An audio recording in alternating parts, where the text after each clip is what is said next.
Hello, my wonderful viewers, and welcome to another episode of Betty Adams Overanalyzes. Today, we're going to look at chapter 3 of Doron Dororon, and we are going to talk about that. There will be a spoiler-free section here at the beginning, and then there will be a spoilery section after that. You will be warned. So now for the spoiler-free section.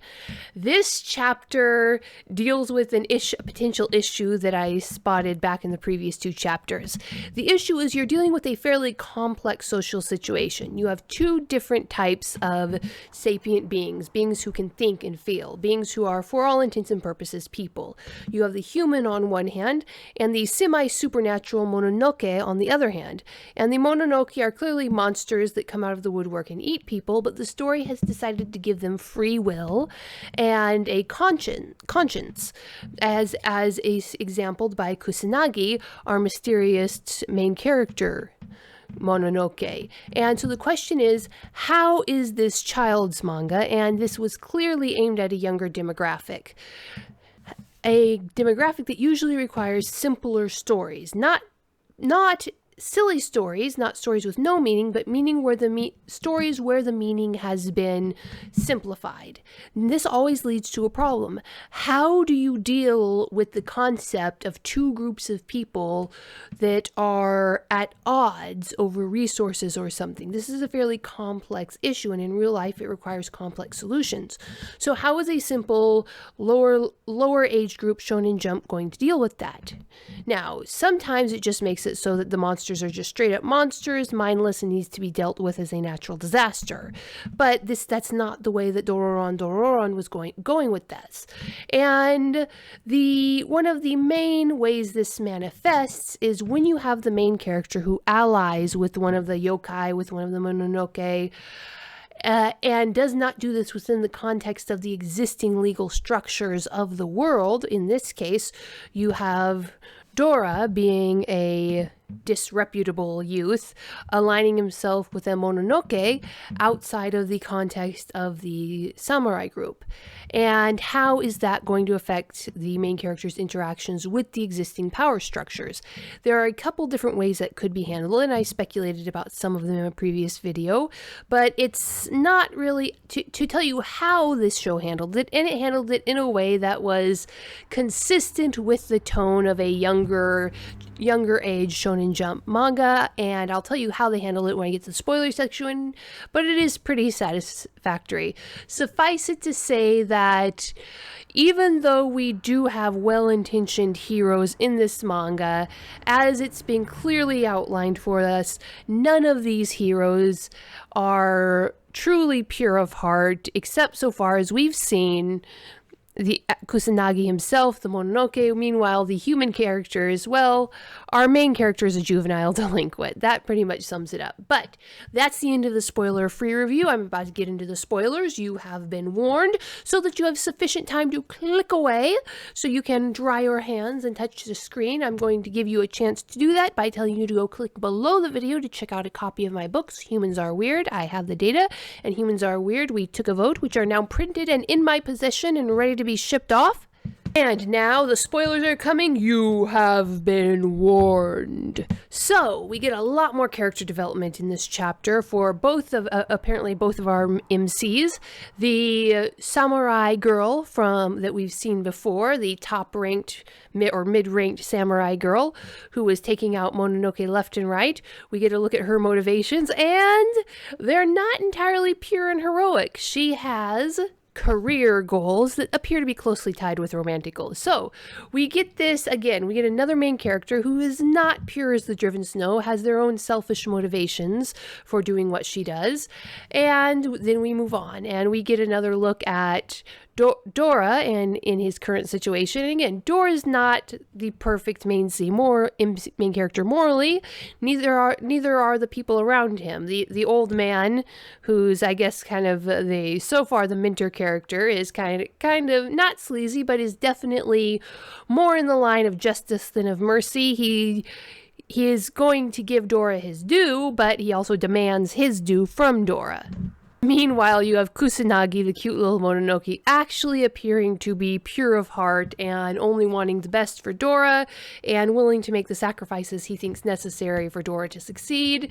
And you have Dora being a good friend. So we have our three main characters now all aligned and ready to meet up for the big confrontation. And my question last chapter was, how is that confrontation going to play out? Well, there's a couple of different ways, but this story is going more along the lines of a Jujutsu Kaisen or Yu Yu Hakusho, where you have the mentor character that brings the main character into the fold, as it were, is kind of a chaotic good. And you still have the confrontation coming. What happens when the Mononoke, when the yokai has to meet up against and go against the formal legal boundaries that keeps humans and Mononoke separated. In Kaiju number 8, it was, what was the Defense Force going to do when it found out about Kafka being Kaiju number 8? And in Jujutsu Kaisen, what was the council going to do when they found out about the main character swallowing those demon fingers? And in this series, the series has put off that confrontation, giving the main characters more chances to prove themselves. And the one character that figured out who they were and hunted them down is a chaotic good who was willing to test them on her own and not go through the formal channels, and was willing to give them a chance. And now she's going to make sure that A, this Mononoke doesn't hurt anybody, and B, the Mononoke and the human partner have a chance to be useful to her. Because, as I mentioned before, her motivations are not pure as the driven snow. She wants to advance her career and advance towards a goal which appears to be a romantic goal. We haven't gotten enough information on her to say if her goal is either romantic or family or friendship oriented. Given her age, given how she's been presented, probably romance. And so she wants to catch up and be worthy of this guy who appears to be a little bit older than her. We don't know. So she apparently has a crush on a guy, and her way of getting closer to him is proving herself as a samurai. Meanwhile, we have Kusanagi and Dora struggling with, the normal things of life, trying to get their rent paid, trying to get enough food. And so they stumble into, or rather violently pulled into, cooperation with the female main character.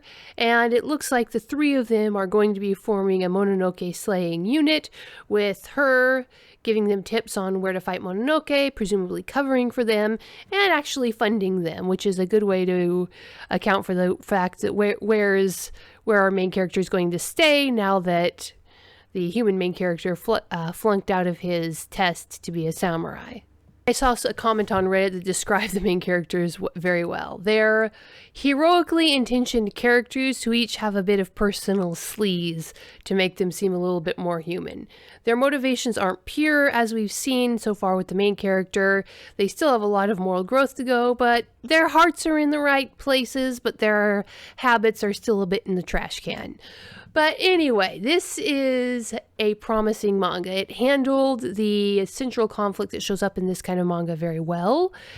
And we can only hope that the apparent simplicity, and I say apparent simplicity because I think this manga is going to get more complex as we go. I think it stands a good chance of being that Sesame Street type manga, where I'm talking about the early the seasons of Sesame Street, right up till it turned about 25 years old. It was really, really good at telling stories that were complex enough under the surface to keep the adults entertained, while still being simple enough on the surface to keep the children engaged.